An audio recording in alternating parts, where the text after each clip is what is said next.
దావీదు కుమారుడా నన్ను దాటిపోకయ్యా,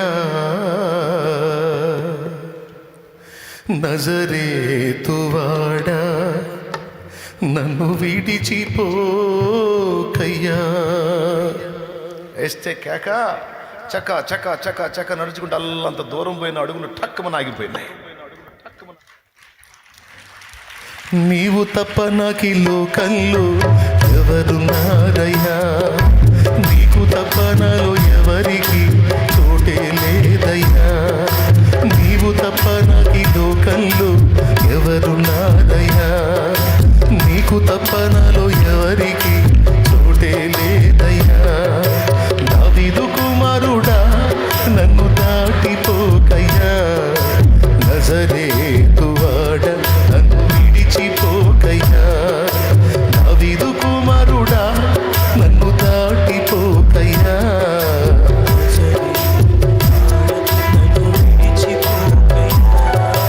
నీవు తప్ప నాకు లోకంలో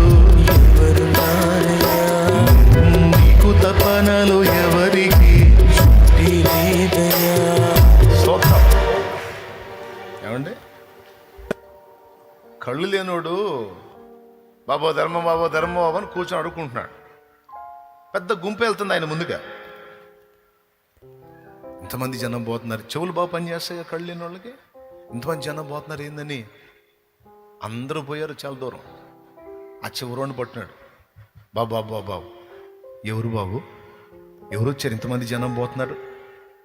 అతడు అన్నాడు, నీకు తెలీదా? అవును, నీ కళ్ళు లేవు కదా. నజరేయుడగు యేసు ఈ త్రోవను వెళ్ళాడు అన్నారు. వాడి గుండె జారిపోయింది, ఎందుకంటే ఆయన కోసం ఎదురు చూస్తున్నాడు. అయ్యా, దావీదు కుమారుడు నజరేయుడైన యేసు ప్రభు వెళ్ళాడా ఈ త్రోవలో నా ముందు? అయ్యయ్యో, ఈ గుడ్డోడి మీద ఆయన కనికరాలా లేదా? నన్ను చూసి దాటిపోయాడా? ఆయన కోసం ఎదురు చూస్తున్నాను అయ్యా నేను. అయ్యా, నేను కేకేస్తే అందుతాడా? ఆహా, దూరం పోయాడు. వెళ్తే వెళ్ళాడు, నేను కేకేస్తా అని అరుస్తున్నాడు. దావీదు కుమారుడా యేసు యేసు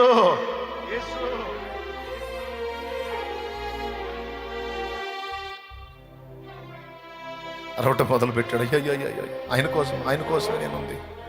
దావీదు కుమారుడా యేసు, అద్దు ఆగిపోయాడు. నా వేదనకు మితి లేదు, నా శోకానికి తుది లేదు, నీవుగాక జీవితాన ఆశయే లేదు. నా వేదనకు మితి లేదు, నా శోకానికి తుది లేదు, నీవుగాక జీవితాన ఆశయే లేదు, నీవుగాక జీవితాన ఆశయే లేదు.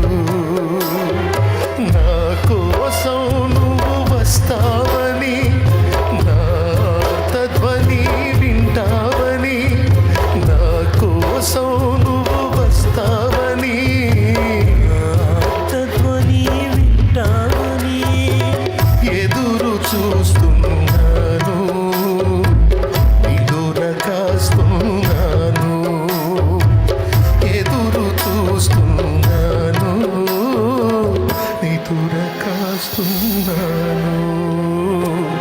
దాటిపోబోకయ్యా, దాటిపోబోకయ్యా, దాటిపోబోకయ్యా, దాటిపోబోకయ్యా. యేసయ్యా నా దేవా, యేసయ్యా నా ప్రభువా, దాటిపోబోకయ్యా, దాటిపోబోకయ్యా. Praise the Lord. ప్రభు ఆగిపోయాడు అక్కడ. కొంతమంది వచ్చి అంటారు, బైబిల్లో రాస్తుందండి. ఆ సినిమాలో ఉందో లేదో నాకు తెలియదు, కానీ బైబిల్లో రాస్తుంది. కొంతమంది వచ్చి, రేయ్ గుడ్డోడా నోర్మై అరవాకో బెదిరిస్తున్నారు. ఆ దరిద్రులు ఏం చేయాలండి? ఆ దరిద్రులు ఏం చేయాలి? కళ్ళు లేనోడు ఇక్కడ ఉన్నాడు, కళ్ళు లేనోళ్ళ కళ్ళు యేసయ్య ఇస్తున్నాడు అని అవసరమైతే వీళ్ళు నిలబడి యేసుని కేక వేసి ఆయన ఆపి వీడిని తీసుకెళ్ళాలి అక్కడికి. కేక వేయాల్సిన వాళ్ళు కేకలు వేసేవాడి నోరు మూపిస్తున్నారు. కొంతమంది అంతే, రక్షించే యేసు ప్రభు దగ్గరికి వస్తుంటే ఆపుతుంటారు. మనమేంది, మన కులమేంది, మనం ఇంత ఎట్లా పోతావు నువ్వు అక్కడికని నీ నోరు మూపించడానికి, నీ కాళ్ళు అణచివేయటానికి, నిన్ను ఆపటానికి ప్రయత్నిస్తుంటారు. పనికి మాలిన మోక, పనికి మాలిన పాపిష్టి మోక, కనికరం లేని మోక, జాలి దయ కరుణ లేని మోక. వాళ్ళ మాటల కోసం ఆగాల నువ్వు? నీ దీన స్థితి వాళ్ళకి తెలుసా? నీ గుండె గాయం వాళ్ళకి తెలుసా? నీ ఇంట్లో పరిస్థితి వాళ్ళకి తెలుసా? నువ్వు దేవుని దగ్గరికి వెళ్తే క్లాసులు ఇయటానికి వచ్చారు. క్లాసులు ఇయటానికి నువ్వు తిన్నావో లేదో తెలుసా దరిద్రులకి? నీ ఇంట్లో జరుగుతుందో లేదో తెలుసా దరిద్రులకి? నువ్వు చావాలనుకున్నావు అన్న సంగతి తెలుసా దరిద్రులకి? వాళ్ళ క్లాసులు నువ్వు పట్టించుకోవాలా? వాళ్ళు ముయ్యమంటే నోరు ముయ్యాలా, వాళ్ళు ఆగమంటే చర్చికి ఆగాల నువ్వు? ఎవరురా మీరు? ఎవరు మీరు? ఎక్కడొచ్చారా మీరు? నాకు ఈరోజు నేను సజీవంగా ఉన్నానంటే ఆయన కృప. ఈరోజు నేను బ్రతికి బట్టగట్టి తిరుగుతున్నంటే నా ప్రభు దయ. మీరు మొత్తం కట్టకట్టుకొని వేలేసుకోండి. మీరు నన్ను వేలేయటం కాదు, నేనే మిమ్మల్ని వేలేస్తాను. పడే మీరు నన్ను ఏం పిలవద్దు, నేను పిలవను మిమ్మల్ని. నాకు పరిశుద్ధులు ఉన్నారు, దేవుని బిడ్డలు ఉన్నారు.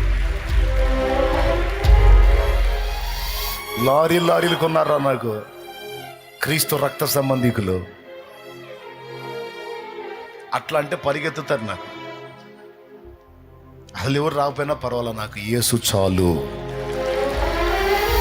ఎవరి మాటల కోసమో, ఎవరి దయా దాక్షిణ్యాల కోసమో, ఏ కులం కోసమో, ఏ మతం కోసమో, ఏ ఆచారం కోసమో నేను ఆగను. నాకు యేసు కావాలి, నాకు యేసు చాలు.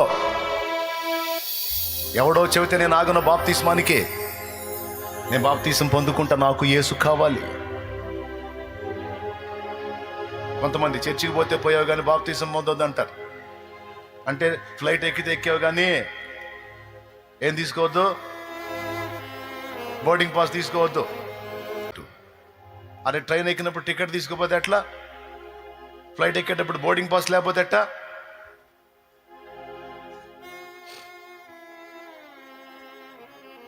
దేవుని సన్నిధికి వచ్చినప్పుడు, యేసయ్య దగ్గరికి వచ్చినప్పుడు బాప్తిసం అందకపోతే ఎట్టా? ఎవడి కోసం ఆగాల? ఎవడు కాపాడేది? భూమి మీద అయినా చచ్చిన తర్వాత నిత్య నరకం నుంచి నిత్య జీవానికైనా కాపాడేది నా యేసు, నా ప్రభు. కనికరం లేని సమాజం, జాలి లేని సమాజం, దయలేని సమాజం ఎవడికి కావాలి? అరే కళ్ళు లేనివాడిని తీసుకెళ్ళి ఆయన దగ్గరికి తీసుకెళ్ళి, అయ్యా ఇటు గుడ్డోడు, మా కళ్ళ ముందు చాలాసార్లు బరిగొడ్లు పొడిచినాయి, మా కళ్ళ ముందు చాలాసార్లు పడ్డాడు, వాడి కంచంలో ఈగలు ఉన్నాయో దోమలు ఉన్నాయో వాడికి తెలియదు. పాపం అన్నం పెడితే అలా కలుపుకొని తినేస్తూ ఉంటాడు. ఆ తినేదానిలో ఈగలు పోతాయి, దోమలు పోతాయి, వాడికి తెలియదు. మనం అంటే కళ్ళు ఉంటాయి, చూసి అయ్యో అని తీసేసుకుంటాం, కానీ వాడు అట్లనే తింటాడు. పాపం అయ్యా వాడు దుర్భర జీవితం జీవిస్తున్నాడు, అయ్యా యేసయ్యా వాడిని బాగు చేయయ్యా అని తీసుకెళ్ళాలా? ఆడు నోరు మూపిస్తున్నారు. కనికరం లేని గుంపు, కనికరం లేని గుంపు, జాలి దయలేని గుంపు. ఎందుకంటే వాళ్ళు లెక్క చేయలే ఇంకా పెద్ద కేకలేశాడు.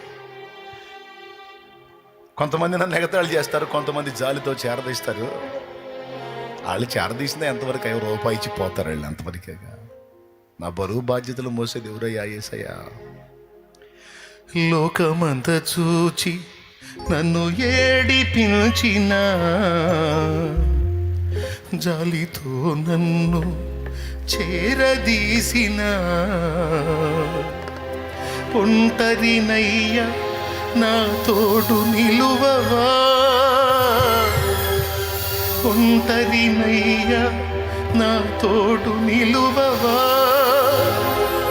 దావీదు కుమారుడా నన్ను దాటిపోకయ్యా, నజరేతువాడ నన్ను విడిచిపోకయ్యా. ఆగే కబురు పెట్టాడు, అతని పిలుపు నాకు వినబడింది, అతని నా ఎద్దుకు తీసుకొని రండి అన్నాడు.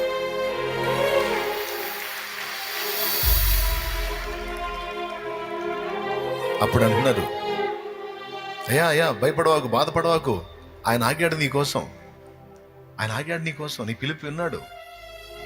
ఎందుకు వినడు? మన ప్రధాన యాజకుడు కనికర సంపన్నుడు. అద్దుగో చేతులు ఉంచాడు. లేఖనం చెప్పింది, నువ్వు కోరినట్టే నీకు అగును గాక అని. వెంటనే వాడు దృష్టి పొందాడు.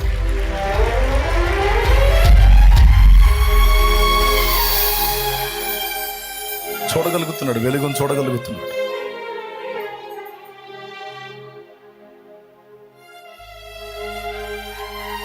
దాటిపోడు అయిపోయింది, స్వస్థపరచడు, వెళ్ళిపోతున్నాడు. హల్లెలూయా. చక్క చక్క చక్క వెళ్తున్నాడు, వేశాడు కేక, ఆగిపోయాడు. ఏంది నీ గొడవ అన్నాడు. నా పరిస్థితి ఇది అన్నాడు. సరేరా, నేను చేయగలను నమ్ముతున్నావా? నమ్ముతున్నానయ్యా. సరిపో, నీవు కోరినట్టే అగును కాకపో అన్నాడు. అంతే. ఈరోజు నీ ఆర్తధ్వనులు కూడా నా తండ్రి వింటున్నాడు. నువ్వు దేనికోసం ఆర్తధ్వని చేస్తున్నావో, దేనికోసం అంగలారుస్తున్నావో, దేనికోసం నువ్వు మొర్రపెట్టుకుంటున్నావో, ఏడుస్తున్నావో, మొత్తం ఆయన సన్నిధిలో ఉన్నాయి. వినడనుకోవద్దు, పట్టించుకోడు అనుకోవద్దు, వాటిని వదిలి దాటిపోతాడు అనుకోవద్దు. అవన్నీ ఆయన దగ్గర జ్ఞాపకార్థంగా ఉన్నాయి. తప్పకుండా నీకు సమాధానం ఇస్తాడు ఆయన. చెప్పు, స్తోత్రం చెప్పు విశ్వాసంతో. ఖచ్చితంగా జవాబులు ఉంటాయి. మొర్ర పెట్టి విజ్ఞాపన చేసి కన్నీరు కార్చి నువ్వు మర్చిపోతావేమో, ఆయన మర్చిపోడు, అన్నీ గుర్తుపెట్టుకుంటాడు. నువ్వు అడిగినయే కాదు, నువ్వు అడగని వాటిని కూడా నీకు సిద్ధపరిచి ఉంచాడు. ఇంకా చెప్పాలంటే నువ్వు అడిగిన దానికంటే, ఊహించిన దానికంటే అత్యధికంగా నీకు ఇవ్వబోతున్నాడు ఆయన. నమ్మిన వాళ్ళంతా స్వతంత్రించుకుంటారు, అనుమానించిన వాళ్ళు ఏది పొందలేరు. నమ్మితే ఖచ్చితంగా చూస్తారు.